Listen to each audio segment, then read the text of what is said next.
Oke, baik teman-teman, saya sudah ngucapin salam belum? Udah, Pak. Udah. Lagi, Pak. Pagi. Oke, untuk pertemuan kali ini yaitu pada mata kuliah Administrasi Keuangan. Materinya mengenai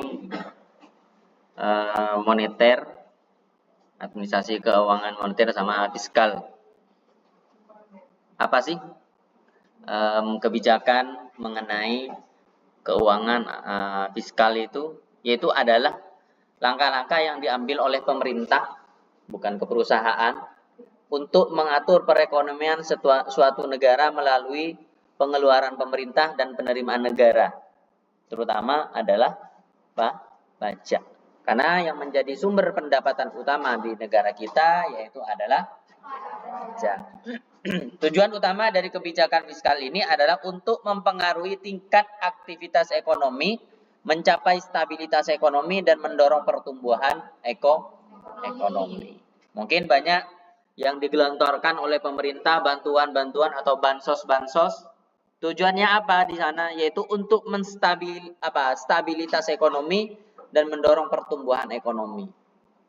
Kira-kira apakah program itu bisa untuk menstabilitasi pergerakan ekonomi dengan cara adanya bansos? Kalau kemarin saya pun juga dapat 600.000 bantuan dari BPJS ya. Dari BPJS ketenaga kerjaan. Apa? Agar supaya kita belanja. Maka pertumbuhan ekonominya meningkat enggak? Meningkat. Kita mengukurnya dari mana? Kita kembali kepada, karena pendapatan negara adalah pajak. Kita kembali ke sini. Kalau kita misal nih, ada di sini ada berapa? 21 orang. 21 mahasiswa. Ternyata ada bantuan bansos untuk mahasiswa sebesar 1 juta per mahasiswa. Berarti sekitar ada bantuan yang digelontorkan sebanyak 21 juta. Kira-kira kalian akan belanja di mana? Anggap belanja di UMKM atau apalah. Mungkin ada 5. Ini yang biasanya melaporkan pendapatannya hanya pajaknya kena semisal berapa pajak kita sekarang? Pajak usaha.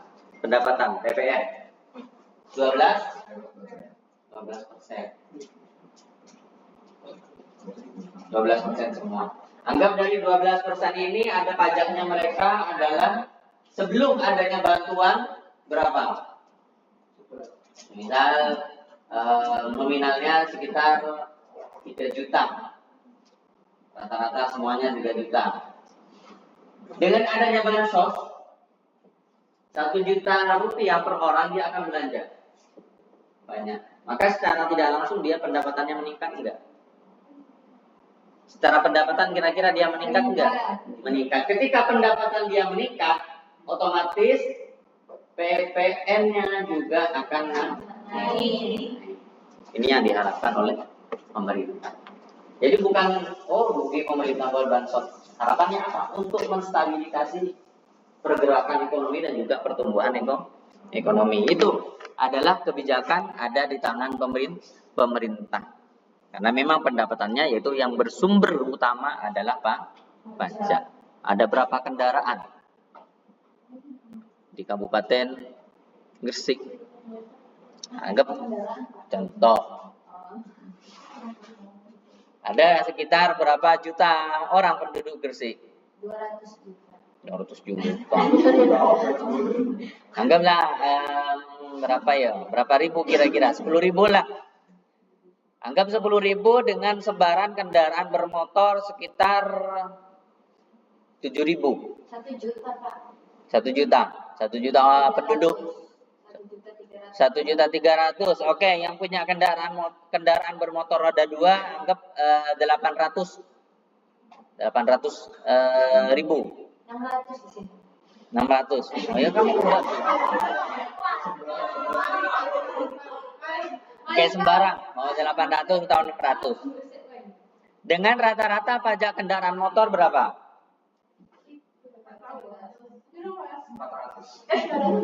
Kalau PCX masih harga PCX tahun 2022 itu masih di angka 450. Oke, buat rata-rata dengan motor yang paling rendah harganya kita di rata-rata 300 lah setiap kendaraan. Kalikan berapa ribu kendaraan? Berapa ratus ribu? 800 ribu. Ini baru kendaraan belum roda 4, roda 6, dan roda 8 dan sebagainya. Ini baru kendaraan saja. Jadi kebijakan pemerintah sempat terjadi yang memang pate, itu bukan kendaraan, tapi itu adalah pajaknya PBB. Pajak bangunan, bumi dan bangunan yang naik hampir sampai menyampai 250%. Karena apa? Tujuannya bagus, yaitu untuk meningkatkan pendapatan daerah. Bukan hanya di Pati, banyak. Cuman tidak jadi. Oke, selanjutnya elemen penting dalam kebijakan fiskal yang diatur, yang menjadi kepentingan yang menjadi pusat yang harus diperhatikan adalah satu adalah pengeluaran pemerintah. Berapa yang dia harus keluarkan dan dikeluarkannya untuk apa? Karena kita ada berapa kementerian sekarang? 40 berapa? Waktu itu saya masih 46 kalau nggak salah. Kan ada beberapa yang diganti dan sebagainya. Ada yang mecah ya kan. Kementerian Pendidikan mecah menjadi 3. Terus Menteri Agama mecah menjadi 2. Terus apa lagi? Itu. Dari per kementerian, lembaga itu sudah berapa yang akan dikeluarkan, dan penerimaannya belum tentu dari kementerian-kementerian ini akan memberikan penerimaan. Pengeluarannya lebih tinggi, bisa jadi penerimaannya lebih rendah. Ada defisit atau surplus anggaran. Selisihnya berapa? Ada stabilitas ekonomi yang menjadi perhatian pemerintah, bagaimana menstabilkan harga barang ataupun bahan pokok kebutuhan sehari-hari. Ada menjaga harga. Sekarang harga beras berapa? 11.000. Kamu nanam sendiri tuh. Jadi sekarang rata-rata di 16 sampai 18 enggak? Iya. Ada pernah terjadi pelonjakan sampai berapa? Hampir 20, turun lagi. Itu bagaimana menjaga seperti itu? Yang mana terjadi pada saat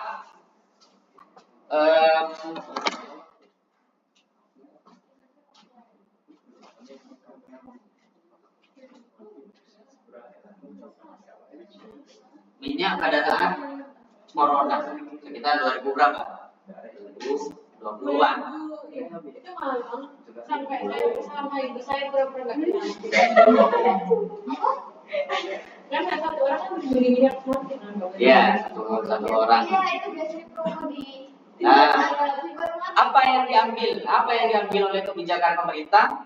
Yaitu pada saat itu yang menjadi Menteri Perdagangan adalah Tom Lembong. Bapaknya mengambil langkah dengan cara mereka mengimpor minyak. Gula. Gula. Kalau Tom Lembong itu gula. Itu yang diambil adalah apa? Yaitu untuk menjaga karena terjadinya kelangkaan, agar supaya apa? Seperti yang disampaikan oleh Lulu, seperti yang terjadi sama minyak, sampai satu keluarga itu pura-pura nggak kenal pada saat melakukan pembelian minyak. Agar supaya apa? Karena dijatah per satu orang hanya bisa membeli 1 liter. Sama nasi suku saya yang itu 1, Pak. C1. Saya lebih tiga. Saya, ibu saya, sepupu saya kecil. Saya sudah. Motor. Untuk menjaga seperti itu. Yang kelima adalah pengelolaan utang. Kemarin saya sempat menjelaskan nggak di hal utang? Enggak ya? Sudah kemarin. Jangan sampai utangnya lebih tinggi daripada pendapatan. Oke, sekarang pengeluaran. Pengeluaran pemerintah dalam kebijakan fiskal merujuk pada semua belanja atau pengeluaran yang dilakukan oleh pemerintah untuk memenuhi berbagai kebutuhan negara dan masyarakat. Serta untuk mencapai tujuan ekonomi tertentu, pengeluaran ini berperan penting dalam mempengaruhi tingkat permintaan agregat dan mendorong pertumbuhan ekonomi dan juga mencapai stabilitas ekonomi. Tujuannya di situ. Jadi pengeluaran pemerintah ya memang ada sisi-sisi lain yang kadang pengeluarannya itu pengeluaran yang tidak normal. Namun pengeluaran pemerintah itu tetap, siapa sih yang menginginkan seperti itu? Tidak ada yang menginginkan kecuali orang yang melakukan itu. Korupsi. Iya, para korupsi itu. Jadi kenapa? Bukan. Jadi pengeluaran ini berperan penting dalam mempengaruhi tingkat permintaannya dan juga mendorong pertumbuhan ekonomi. Kenapa? Karena pemerintah ini adalah apa? Sebagai regulator, dan juga pemerintah ini merupakan administrasi publik yang tidak memikirkan profit,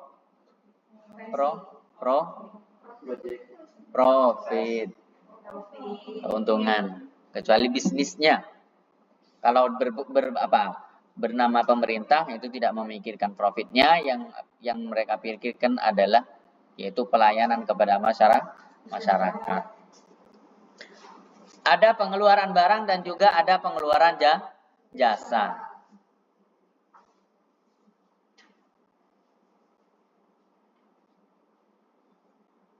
Kalau untuk di antaranya yaitu infrastruktur, pembangunan jalan, jembatan, bandara, dan pelabuhan. Itu masuk ke dalam pengeluaran negara. IKN kira-kira masuk ke pengeluaran negara? Apa kok bisa pengeluaran negara? Pakai APBN. Yang awalnya direncanakan IKN tidak menggunakan dana APBN, yang direncanakan adalah investor. Namun lambat laun investornya kurang berkenan dengan pembangunan IKN, sehingga APBN harus muncul di sana untuk tetap melaksanakan pembangunan IKN dengan visinya yaitu pemerataan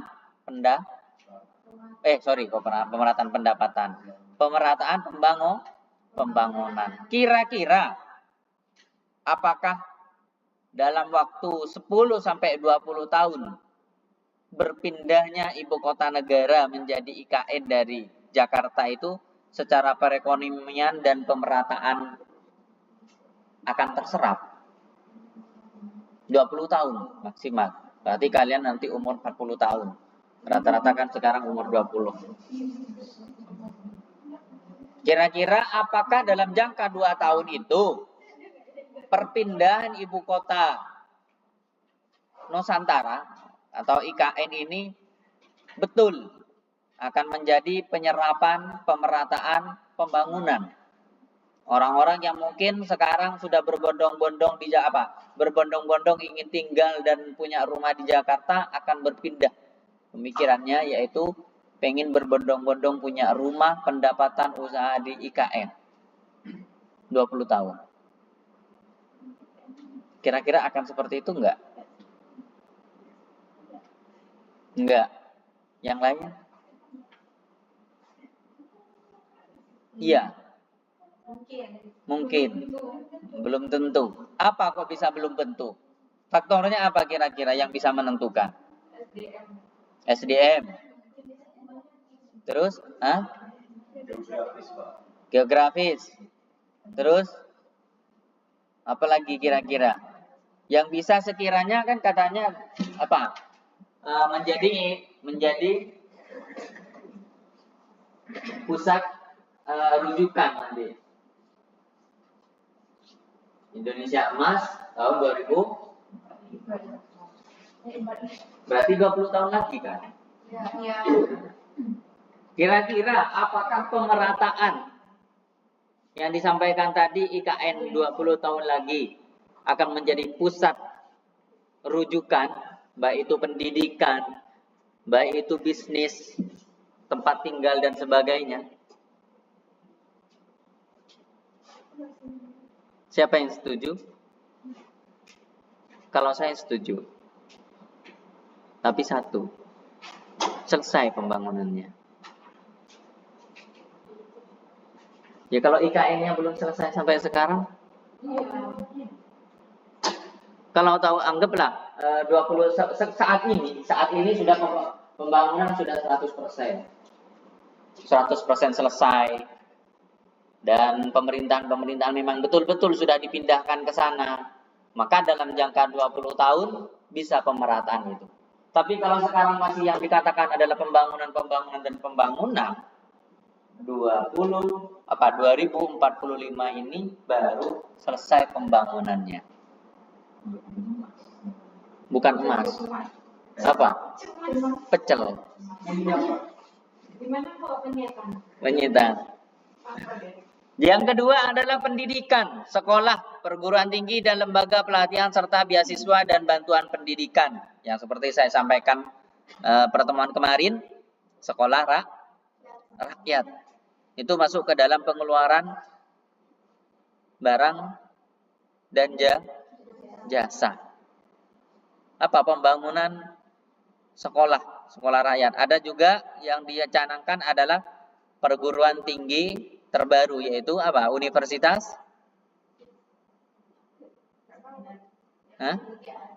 apa? Universitas Nusantara. Bukan. Apa? Universitas apa?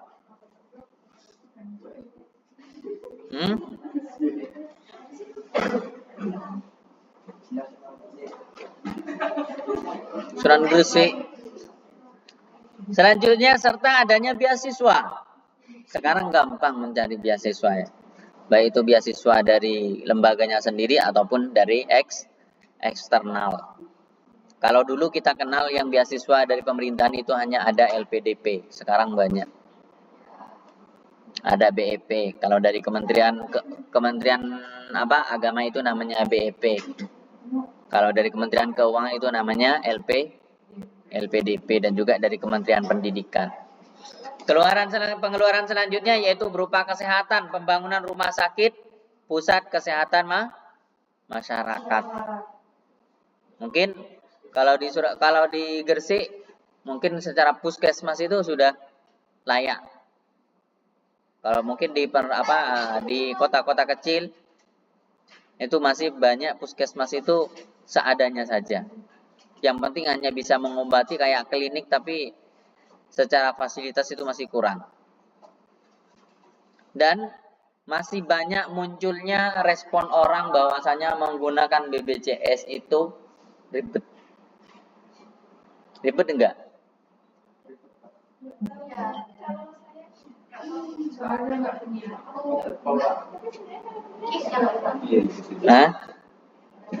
Ribet enggak BPJS itu? Apa ribetnya? Karena kadang banyak kejadian tuh kayak nakes tuh kayak memandang si pengguna BPJS. Jadi kayak gak ditangani segera gitu. Padahal kan harusnya kalau sebagai nakes kan harusnya gak peduli dong dari BPJS atau reguler. Yang penting kan sama-sama pertolongan itu. Memang itu adanya yang terjadi. Cuman BPJS itu ada tingkat 1, tingkat 2, sama tingkat 3. Mereka kadang pas kamarnya belum ada. Kenapa? Karena kalau tingkat 3 ini kamar orang rata-rata banyak di tingkat 3. Jadi sehingga kalau kita masuk ke rumah sakit ataupun keluarga kita yang masuk ke rumah sakit, sehingga kamar ini banyak yang terpenuhi di sana. Sehingga rumah sakit itu mensiasati. Kelas 3, BPJS kelas 3 ini masih sudah terpenuhi. Lah orang masuk yang baru mau ditempatkan di mana? Dia yang memikirkan bagaimana mensiasati hal tersebut. Karena beda, secara pembayarannya beda. Ini yang 3-3 ini biasanya dibayarin oleh pemerintah. Tingkat 2 ini bisa dari perorangan, bisa jadi perusahaan. Tingkatan 1 ini biasanya dari perusahaan dan juga bisa dari perorangan. Kalau yang terjadi, kalau BPJS tidak cepat ditangani, menganggap oleh nakesnya adalah dia, BPJS nggak bayar. Untungnya apa buat nakes? Nggak ada untungnya. Yang keempat adalah keamanan anggaran untuk pertahanan nasional, kepolisian, dan keamanan umum. Ini saya nggak paham kalau untuk di keamanan. Menganggarkannya bagaimana? Karena tercoretnya keamanan negara yang masih bisa dibilang kurang bisa diandalkan oleh masyarakat. Pengeluaran untuk transfer bansos. Pemerintah mengeluarkan dana untuk memberikan transfer langsung kepada masyarakat atau kelompok tertentu sebagai bagian dari program kesejahteraan. Ada bantuan sosial seperti subsidi pangan. Ada bantuan tunai langsung atau BLT. Ada juga program keluarga harapan. Ada orang keluarganya, ada keluarga PKH di sini. Ada? Enggak ada? Ada. Kamu? PKH. Siapanya? Sama, kamu juga. Ibu kamu. Kamu mbakmu. Setiap berapa kali? Berapa kali ya, Aisra? Itu biasanya kalau di tempat saya itu sekitar 3 bulan sekali. 3 bulan sekali. Oke. BLT itu sekarang oleh Kementerian Sosial itu hanya dijatah 5 tahun. Hanya dijatah 5 tahun. Dia disubsidi. Setelah 5 tahun kamu harus bisa hidup mandiri.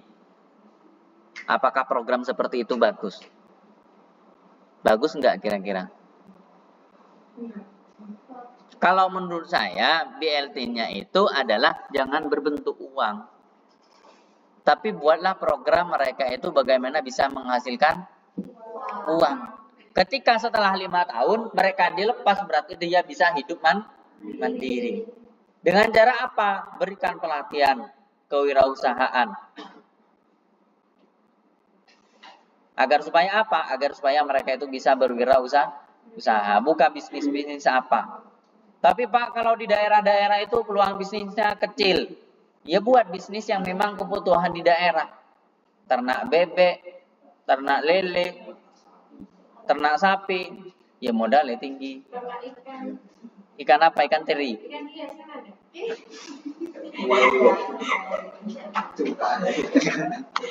Oke, selanjutnya ada asuransi sosial seperti pensiun dan asuransi kesehatan. Banyak kita mengharapkan menjadi seorang pegawai negeri. Karena apa? Karena pensiunannya terjamin.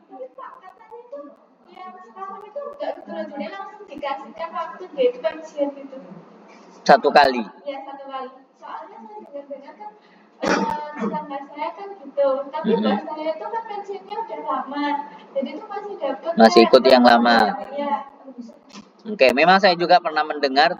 Gak tahu sudah disahkan apa belum, bahwasanya uang pensiun itu akan diberikan 1 kali pada saat mereka itu pensiun.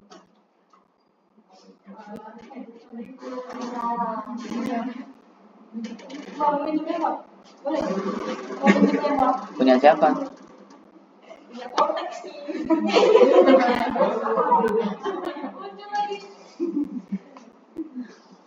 Ya, pernah juga mendengar seperti itu. Perhitungannya saya kurang paham, mungkin perhitungannya pensiunnya dia kira-kira berapa tahun hidup setelah dia pensiun. Mungkin kalau pensiunnya umur 55, diprediksi dia akan hidup 10 tahun setelah itu, mungkin langsung diberikan selama 10 tahun itu. Ya, jadi Pak biasanya dapat berapa? 50 atau berapa? 50 apa? Masa 50.000 Pak? Siapa tahu 50 triliun. Ini adalah salah satu, ini saya belum update yang ini. Ada sekitar penyaluran bantuan PKH untuk 9,9 juta keluarga sebesar secara nominal yaitu 28,1 triliun. Jadi ada 9,9 juta orang penerima PKH. Ada PKH itu apa namanya? Saya kurang memahami yang menjadi objek, yang menjadi sasaran penerima PKH ini orang yang orang tua yang mempunyai tanggung jawab anak yang masih sekolah, ada juga orang tua yang memang sudah sepuh sehingga untuk berpendapatan sudah tidak ada. Ada penyaluran bantuan kartu sembako. Ada yang punya? Enggak ada.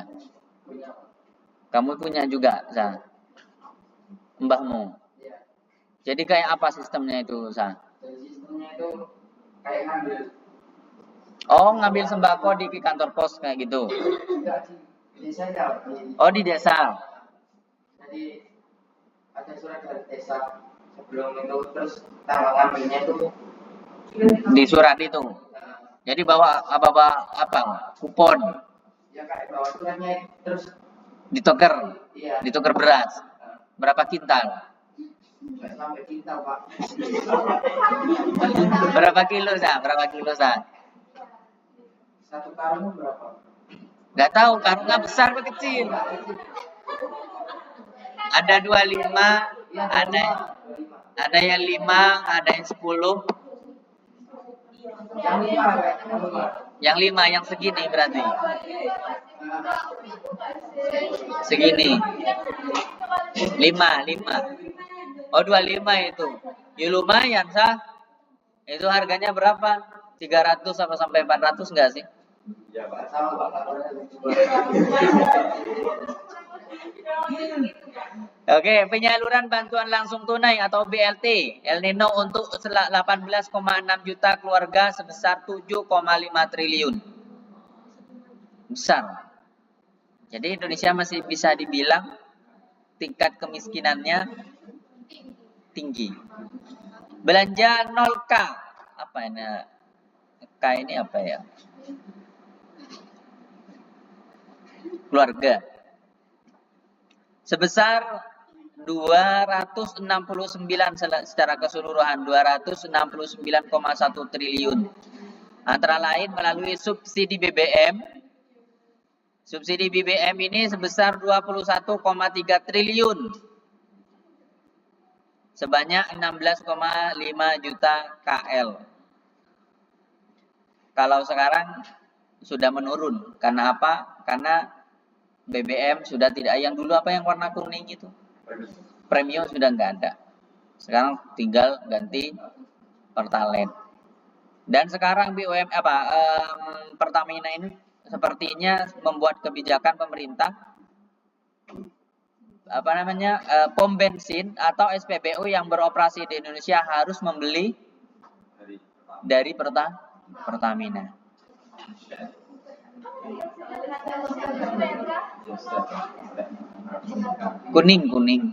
Kuning sama Vivo, ada Shell.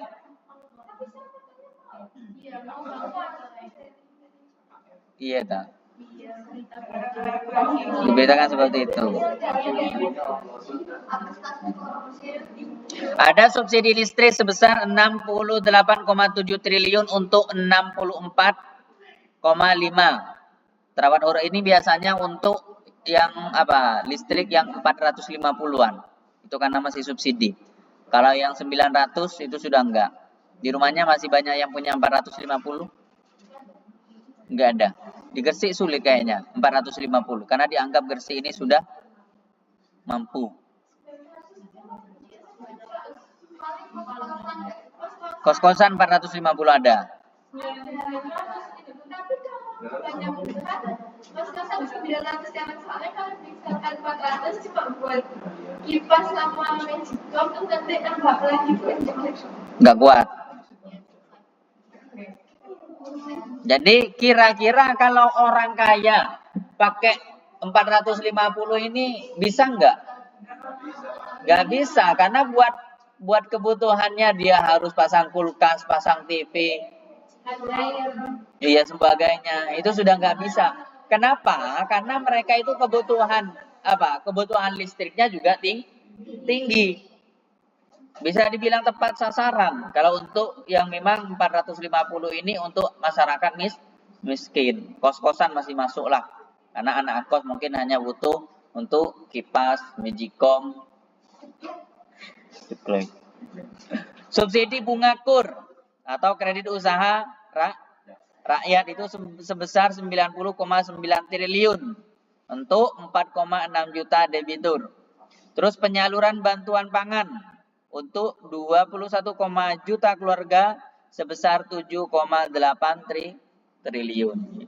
Nah, sekarang sudah ada kebijakan baru dari Kementerian Sosial untuk yang biasanya teman-teman yang terdata di DTKS ada pembaharuan, maka akan yang memang mereka itu tidak sudah dianggap tidak layak menerima bantuan, maka dia akan dihapus. Kira-kira kalau dibilang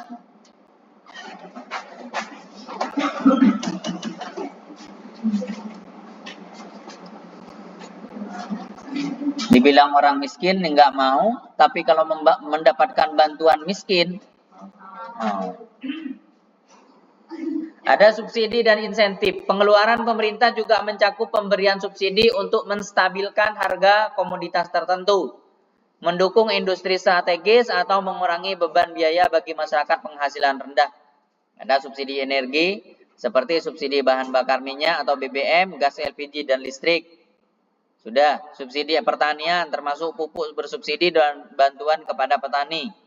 Ini biasanya subsidinya apa namanya? Urea. Apa Urea ya? Urea. Urea ya, pakai Urea. Urea. Subsidi pupuk ini biasanya langka di masyarakat petani, itu langka untuk mendapatkan. Ini subsidi energi dipertahankan banyak banget nih. 2023 sekitar berapa itu? Realisasi subsidi energi tahun 2022 sebesar 157,6 triliun, terdiri dari subsidi BBM, LPG dan sebesar 97,8 triliun dan subsidi listrik sebesar 59,8 triliun. Jadi kita masih hidup dengan subsidi. Dari mana mereka mensubsidinya? Yaitu dari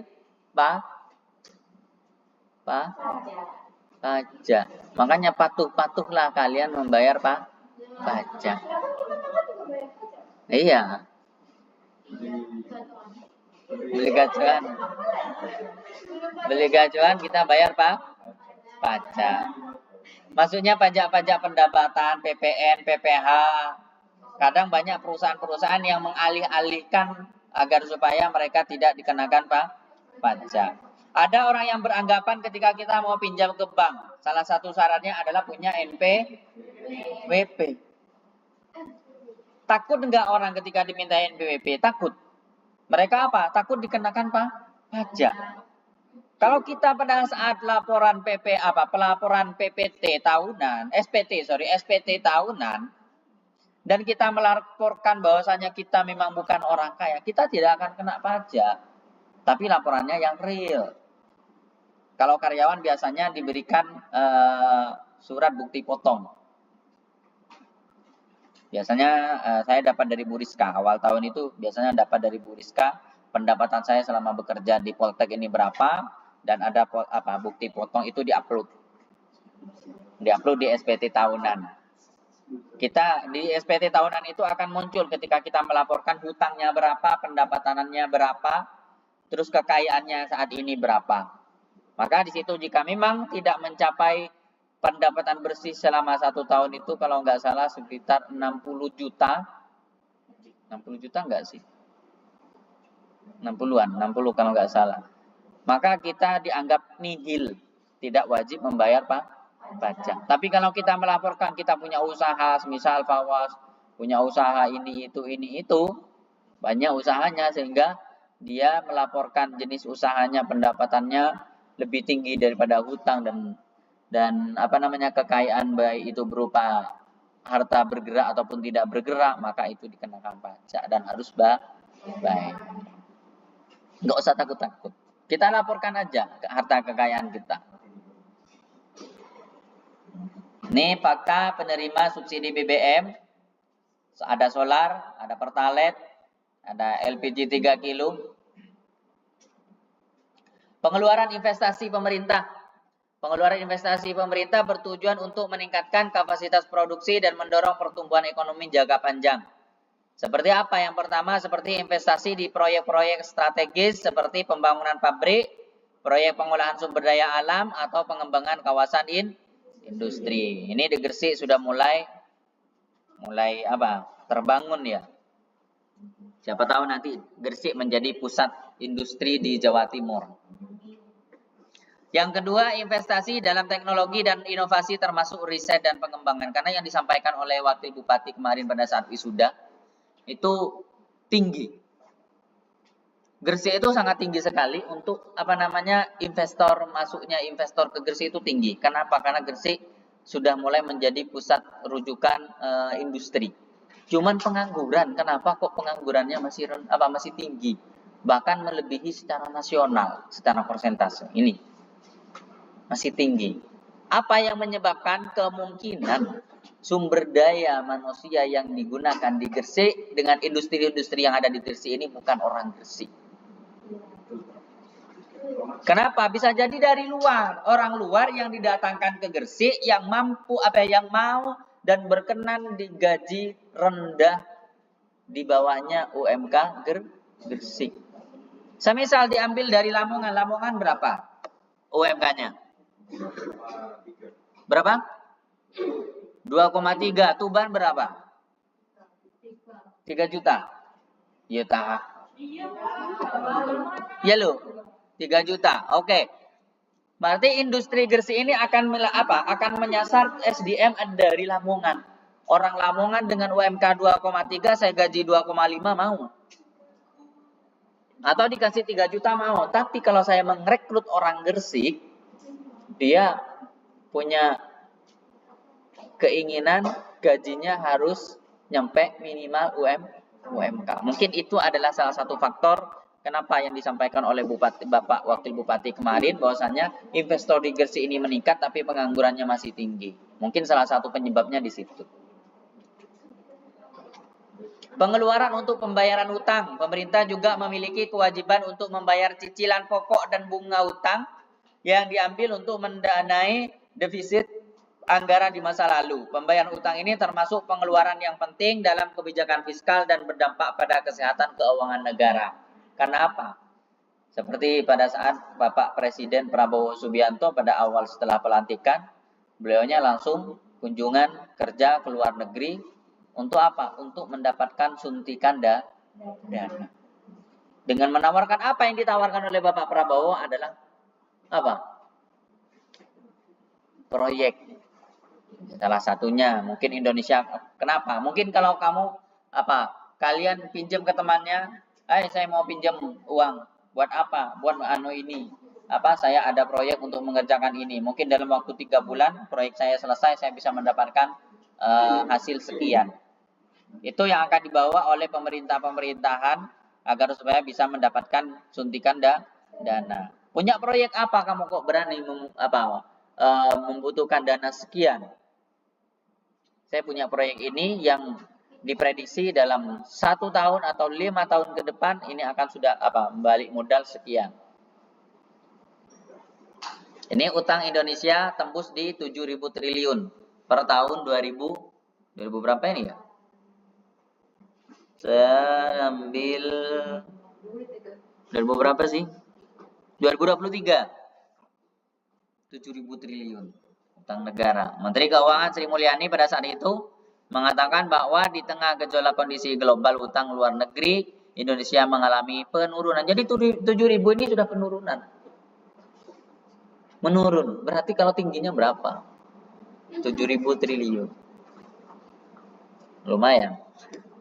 Siapakah yang mendapat apa? Siapakah yang memberikan suntikan dana di sana? Yaitu yang paling tinggi adalah Singapura. Kedua Amerika Serikat, ketiga Jepang, keempat Cina, dan kelima Hong Kong. Apa? TKW.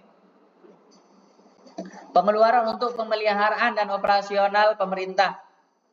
Pemerintah perlu mengeluarkan dana untuk operasional sehari-hari, termasuk gaji pegawai negeri sipil, biaya administrasi pemerintahan, serta pengelolaan lembaga-lembaga negara. Mungkin yang diperhatikan oleh pemerintah adalah para pegawai negeri ini. Kemarin beritanya itu akan dinaikkan gajinya.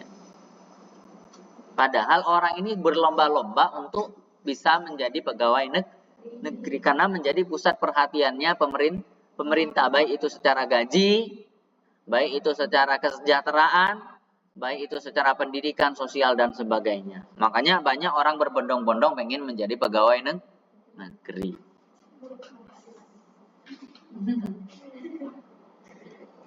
PNS makin sejahtera. Ini tahun 2022. Ada sekitar 260,9 triliun anggaran untuk gaji pegawai kementerian atau lembaga sepanjang tahun 2023. Terus ada 260 gaji dan tunjangan sebesar 173,8 triliun tumbuh menjadi naik berarti. 2023 naik. Tunjangan kinerja naik menjadi 87,1 triliun tembus di 0,8%. Jadi banyak yang menginginkan orang itu menjadi pegawai negeri. Kebijakan moneter, dari kebijakan fiskal. Kebijakan moneter adalah kebijakan yang dilakukan oleh bank sentral suatu negara untuk mengendalikan jumlah uang yang beredar dan tingkat suku bunga. Tujuan utamanya adalah menjaga stabilitas harga, mendorong pertumbuhan ekonomi, menciptakan lapangan kerja, dan menjaga stabilitas nilai tukar mata uang. Di Indonesia, kebijakan moneter ini dijalankan oleh Bank Indonesia. Teman-teman jangan berpikir bahwasanya semakin banyak uang beredar maka semakin kaya. Tidak. Semakin banyak uang beredar maka inflasi juga akan semakin tinggi. Apa itu? Hah? Jadi apa yang ditekankan di sana? Tujuan utama kebijakan moneter apa? Yaitu untuk mendorong pertumbuhan ekonomi, menciptakan lowongan kerja yang dijanjikan yaitu sebanyak 19 juta 19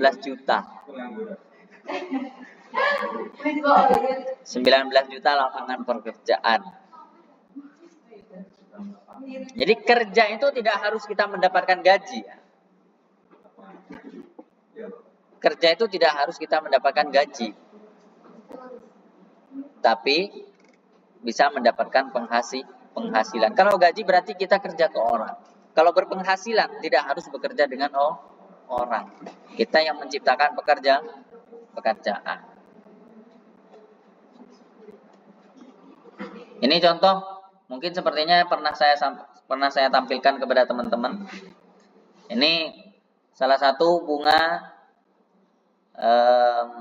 pinjaman di salah satu bank swasta. Ini kayaknya bank asing yang dihitung adalah ya memang ini triknya perbankan ya. Nah, jadi proporsi bunga ini diatur oleh Bank Indonesia. Kecuali adalah KUR. Jadi setiap jenis pinjaman itu ada ketentuan-ketentuan tersendiri. Untuk pinjam KUR atau kredit usaha rakyat ini apa? Pinjaman tanpa jaminan ini apa? Pastinya pinjaman tanpa jaminan ini lebih mahal daripada pinjaman umum. Kenapa? Karena pinjaman umum ini harus pakai jaminan. Kalau pinjaman tanpa jaminan ini mereka bisa lari. Kenapa? Karena tidak ada yang ditahan. Tidak ada yang ditahan. Bahkan yang bagus itu saya masih tertarik dengan produknya Bank CMB Niaga yang ketika cicil motor itu tanpa apa? Tanpa menahan BPKB. Jadi kredit kendaraan bermotor menggunakan jasanya Bank CMB Niaga. Kalian kredit motor, motornya datang setelah 1 bulan BPKB-nya datang. Enak enggak? Enak. Ada program itu di Bank CMB Niaga. Jadi di situ ada ketentuan-ketentuan yang khusus. Bukan berarti apa akan terjadi apa persaingan di antara satu bank dengan yang lain. Jadi itu ada ketentuannya, tidak pas semuanya bisa. Berikut adalah komponen utama dan instrumen yang digunakan dalam kebijakan moneter. Yang pertama, instrumen kebijakan moneter. Bank sentral menggunakan berbagai instrumen untuk mengendalikan jumlah uang beredar dan suku bunga. Jadi harus menyeimbangkan berapa uang yang diedarkan dan berapa suku bunga. Kalau kira-kira kalau uang beredar malah tinggi, kira-kira suku bunga juga naik enggak? Naik. Kenapa? Karena jumlah uangnya juga lebih tinggi. Operasi pasar terbuka. Bank sentral membeli atau menjual surat berharga seperti sertifikat Bank Indonesia atau SBI atau obligasi untuk mengatur likuiditas di pasar uang. Tingkat suku bunga acuan. Bank sentral menetapkan suku bunga acuan yang mempengaruhi suku bunga kredit dan simpanan di bank umum. Meningkatkan suku bunga acuan dapat mengurangi permintaan kredit. Sementara penurunan suku bunga acuan dapat meningkatkan permintaan kredit. Kira-kira dengan bunga rendah, orang akan lebih banyak berminat untuk pinjam? Dengan suku bunga rendah, kira-kira orang debitur itu akan rentan untuk lebih banyak minjam? Tapi bank juga butuh dana suntikan atau simpanan. Kalau lebih banyak yang pinjam tapi yang simpan lebih sedikit, kira-kira bisa menyesuaikan enggak? Kenapa? Semisal nih, kalian punya usaha lembaga keuangan. Mungkin ada dana simpanan sebesar 1 triliun. Tapi orang yang pinjam di tempat usaha kalian itu bisa lebih jadi 1,05 triliun. Ini mana? Kalian masih sanggup? Sanggup nggak kira-kira?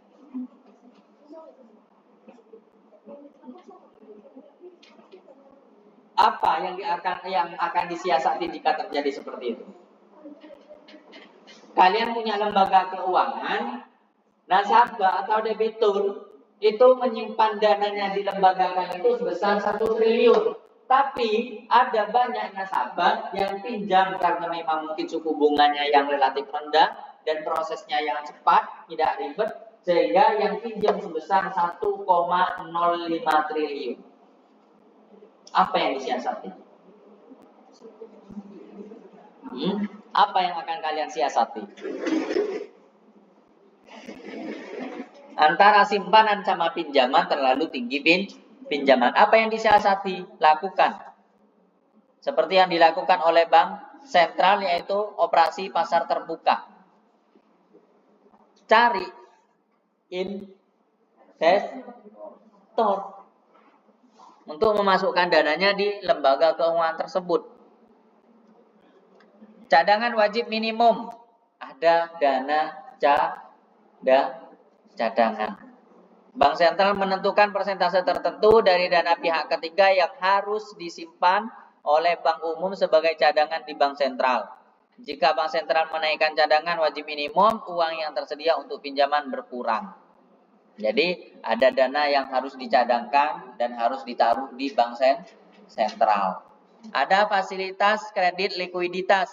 Bank sentral memberikan pinjaman kepada bank umum untuk menjaga likuiditas, piutang, kewajiban. Hal ini dilakukan terutama jika terjadi krisis likuiditas di sektor perbankan. Jadi kalau semisal ada salah satu bank yang memang untuk menjaga kewajibannya dia, baik itu hutang, maka bank sentral ini akan memberikan pinjaman kepada bank umum itu tadi.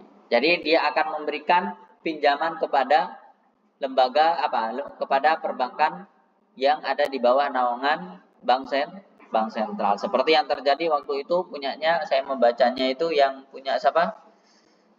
Khairul Tanjung itu, Bank Mega. Pada saat itu Khairul Tanjung mendapatkan pinjaman dari bank sentral untuk menghidupkan kembali Bank Mega. Karena waktu itu Bank Mega kalau nggak salah akan ditutup sekitar tahun 1998. Kalian belum ada? Iya. Tahun 1998 Bank Mega itu akan tutup karena memang tidak bisa mempertahankan likuiditasnya yang terlalu tinggi. Diambil alih oleh Khairul Tanjung dan diberikan dana pinjaman oleh bank sentral dengan jangka waktu kalau nggak salah 2 tahun harus kembali modal. Ternyata belum sampai 2 tahun Khairul Tanjung mampu untuk mengembalikan modal yang diberikan oleh bank sentral. Ada jenis kebijakan moneter, 2 jenis kebijakan moneter, ada ekspansif. Kebijakan ini bertujuan untuk meningkatkan jumlah uang beredar, menurunkan suku bunga dan merangsang perekonomian. Jadi ini ekspansif ini tadi kalau disampaikan bahwasanya ketika uang beredar itu tinggi maka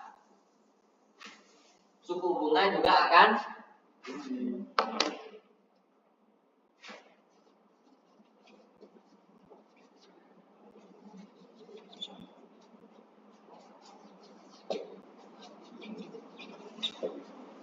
Tadi dikatakan bahwasanya jika uang beredar itu tinggi, maka suku bunga juga akan tinggi. Ada kebijakan moneter yaitu yang namanya ekspansif. Ekspansif ini bagaimana caranya meningkatkan jumlah uang beredar namun menurunkan suku bunga. Dan juga merangsang perekonomian.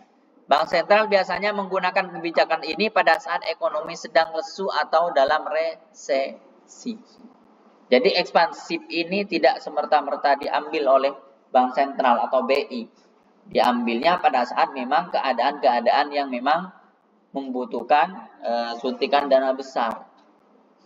Yang kedua ada kontraktif. Kebijakan ini bertujuan untuk mengurangi jumlah uang beredar dan menaikkan suku bunga untuk mengendalikan inflasi. Bank sentral menerapkan kebijakan ini saat inflasi terlalu tinggi. Jadi kebijakan kedua adalah mengurangi uang beredar, suku bunganya dinaikkan. Jadi uang beredarnya ini turun, yang ini turun, dan suku bunganya naik atau tinggi. Kapan ini akan diambil oleh bank sentral? Ketika terjadinya inflasi, harga barang naik. Itu kebijakan-kebijakan seperti itu. Tujuan kebijakan moneter apa? Menjaga stabilitas harga atau inflasi. Kebijakan moneter bertujuan untuk menjaga inflasi agar tetap terkendali, biasanya dalam kisaran target tertentu yang ditetapkan oleh pemerintah dan juga bank sentral. Jadi yang dijaga adalah inflasi. Apakah barang-barang ini akan mahal, akan turun atau sedang? Kedua, stabilitas nilai tukar. Kebijakan moneter dapat digunakan untuk menjaga nilai tukar mata uang agar tetap stabil. Intervensi di pasar valuta asing atau pengaturan suku bunga dapat membantu pengendalian fluktuasi nilai tukar. Jadi sekarang berapa nilai tukar rupiah? 16. Ini mempertahankan bagaimana harga itu masih tetap stabil. Ini tujuan dari kebijakan moneter. Perbedaannya apa? Kebijakan moneter sama fiskal. Saya tanya ke paling belakang pojok kiri kalau dari sini. Oh, dia Bang. Apa perbedaannya, Sub? Kebijakan moneter sama kebijakan fiskal ini apa, Sub?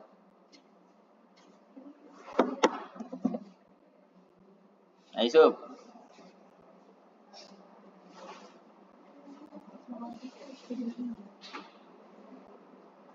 Sub. Ayo apa Sub? Moneter dengan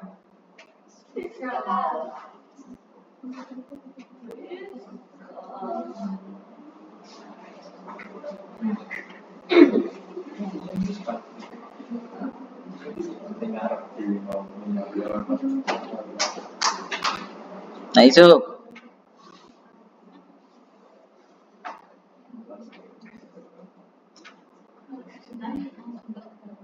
Yang simple aja Sub. Yang kamu ketahui gimana Sub? Gak usah pakai teori Sub.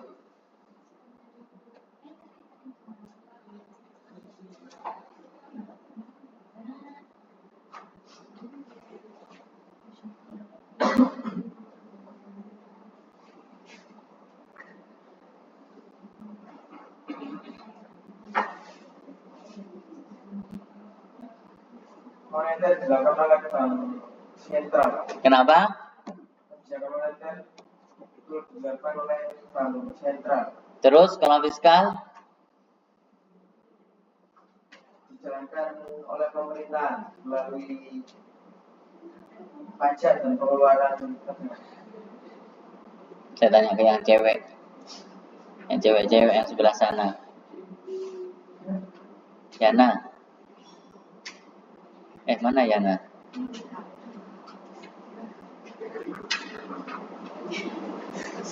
Iya. Gimana? Bank moneter.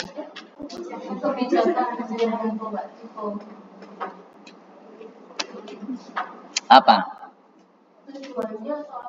Ya sembarang yang kamu ketahui tadi gimana? Kalau kebijakan moneter itu menjaga kestabilan nilai mata uang. Kalau yang fiskal itu mendorong pertumbuhan ekonomi. Betul Lu? Ya Lu?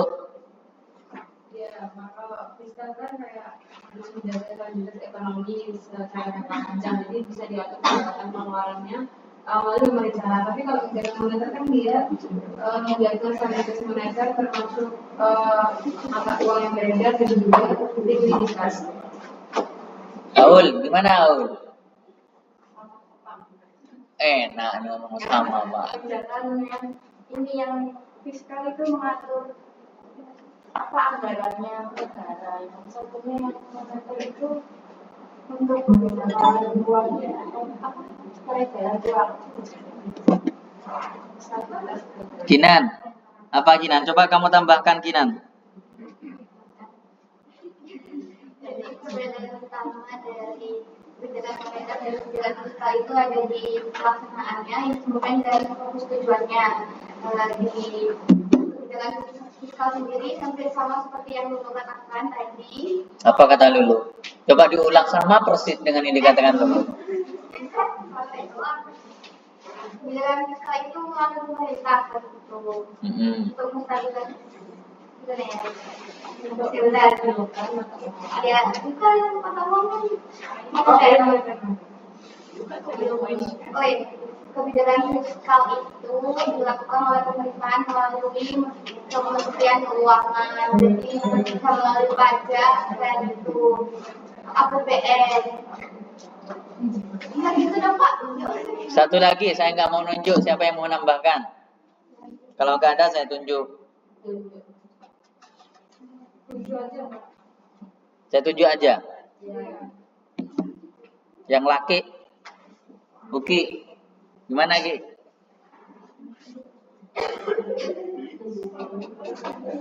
Menurut kamu kebijakan fiskal sama moneter itu gimana? Sama kayak barusan aja. Apa? Saya nggak lupa tadi yang barusan itu. Saya lupa.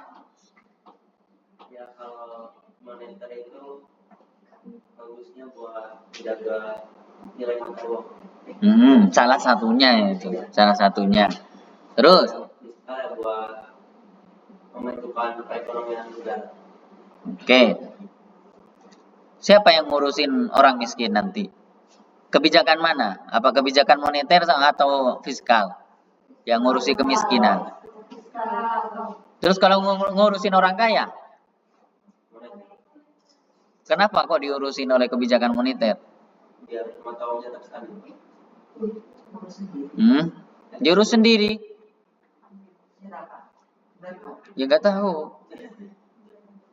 Ya terus masa diuruskan ke orang? Urus sendiri yang dia punya uang.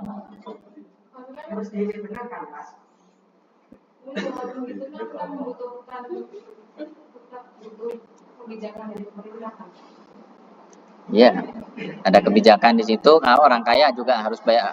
Kedua-duanya juga masuk kebijakan moneter ataupun fiskal. Secara fiskalnya yaitu dia orang kaya juga bayar pajak, menyumbang pendapatan negara. Kalau secara moneternya bagaimana?